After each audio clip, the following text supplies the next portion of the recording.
Some moments in history aren't just a single event, right? They're more like a seismic shift, a time that completely reshapes an entire nation. The American Civil Rights Movement was exactly that, a period of intense struggle and, well, profound transformation that absolutely changed the country forever. But that begs the question, how does that kind of massive change actually happen? It's not just one thing. As we're about to break down, it's this powerful combination of things. You've got these strategic challenges in the courtroom, relentless pressure on the streets, and then finally, the political will to turn all that protest into actual policy. So here's how we're going to walk through it. It all starts with a single crack in the wall of segregation. That spark then ignites the march for justice. From there, we'll see how all that pressure leads from protest to policy, which in turn gives rise to new voices, new demands, and it all culminates in a really turbulent era of upheaval. So, where did this whole thing kick off? You might think it started with a big march or a rally, but actually, the first real crack in the wall of segregation appeared in a much quieter place, the nation's highest court. And it's pretty incredible to think that this whole massive legal shift started with just one family. At the heart of it was an 8-year-old girl named Linda Brown. Her dad, Reverend Oliver Brown, just wanted her to be able to go to the school that was closest to their house. Simple, right?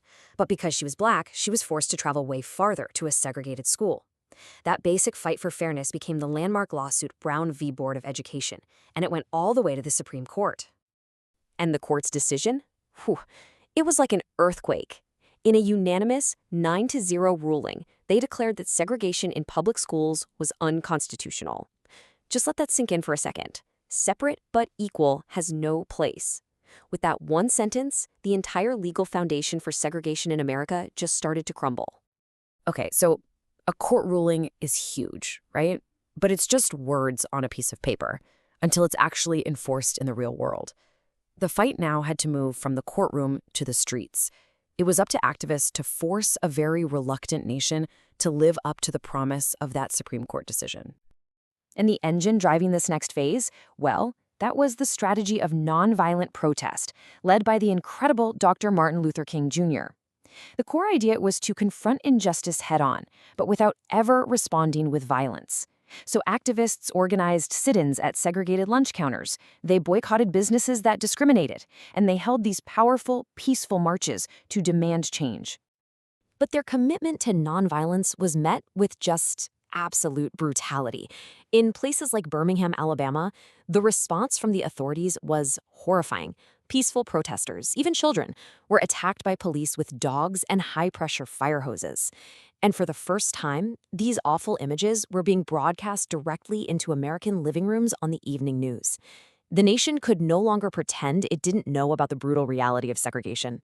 And seeing that raw brutality on TV, it created this moral pressure that you just couldn't ignore anymore. The country couldn't look away.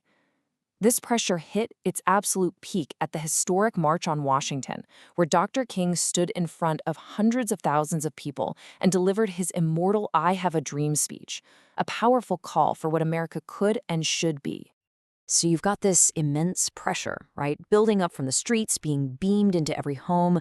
It created a wave so big that Washington, D.C. had no choice but to respond.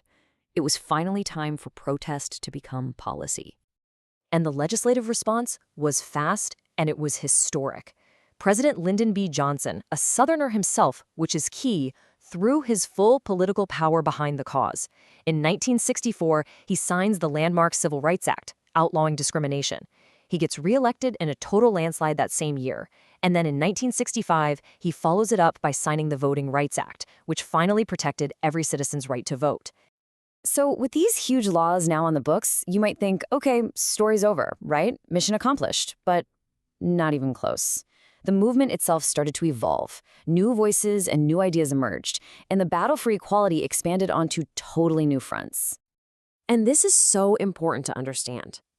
The movement wasn't just one single thing. A philosophical divide was growing.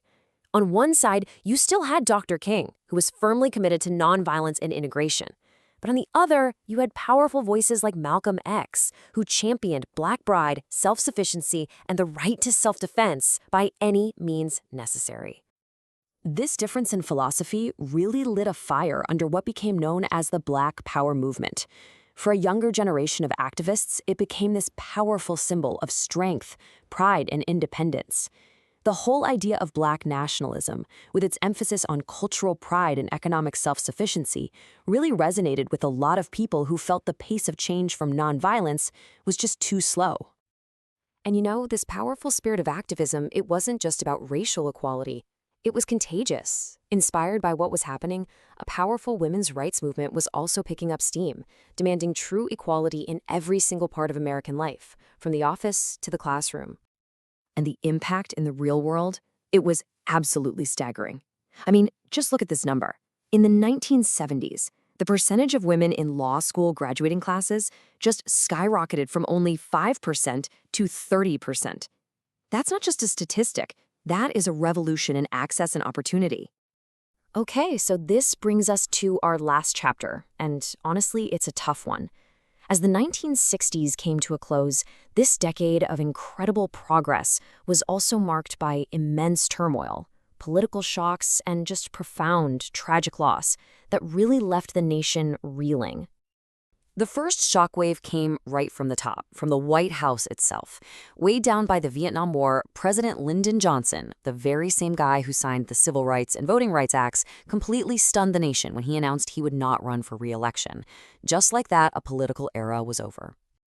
And then the absolute unthinkable happened. On April 4th, 1968, Dr. Martin Luther King Jr., the moral compass of the movement, was assassinated.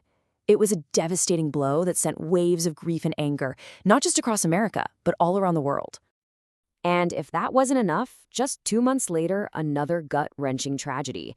Presidential candidate Robert Kennedy, who had become this powerful voice for unity and civil rights, was also assassinated. In just a few months, 2 of the nation's most hopeful voices were silenced. All of this chaos, all this division in 1968, it all led to the election of Richard Nixon.